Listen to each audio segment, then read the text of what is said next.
brothers and sisters of Providence and our guests all around the world, God bless you and welcome to another installment of Ask Pastor Williams Anything.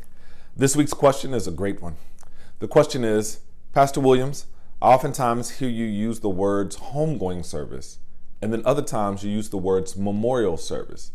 Can you tell me what is the difference between the two? That is an excellent question, and thank you so much for this question. When you hear me use the words homegoing service, I am using the word that is analogous to a funeral. Generally, in a homegoing service or a funeral, it is because someone has recently died. More often than not, we have their body, their actual body, in a casket at the church. And we are holding what would traditionally be understood as a funeral service, where we are having an opportunity to frame their death in the larger context of Christian life. The homegoing service is a traditional worship service. So you're going to see scripture readings, you're going to see prayers, you're going to see singing of hymns. We add into the homegoing service reflections where brothers and sisters have an opportunity to say goodbye. And then you have a typical eulogy, but this eulogy in the Christian church is more of a sermon where I'm taking their death and I'm framing it in Christian life and I'm preaching Jesus to the people who are living. Following the conclusion of the homegoing service, we tend to then follow the funeral home to the cemetery where we have an interment. And there at the interment, we commit the body. That's your traditional homegoing service. Now, a memorial service can be like a homegoing service. The only difference is oftentimes, and most times at a memorial service, there is no body.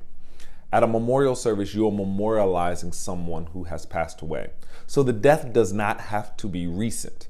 With a homegoing service is generally someone dies and then we plan a funeral. With a memorial service, we're memorializing, we're remembering. It could be someone or some event that has occurred in the past. Oftentimes when we're not going to the cemetery because a person has been cremated and there is no body physically there in the sanctuary, we will have a memorial service as opposed to a homegoing service. Fundamentally, the difference between the two has to do with the order of worship.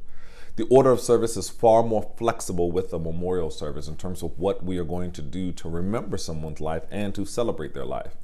And it is the case at a memorial service, we don't have to have a eulogy. We don't have to have a sermon, if you will, because it is not that type of worship service. In a homegoing celebration, we do have to have a eulogy and or a sermon of some type.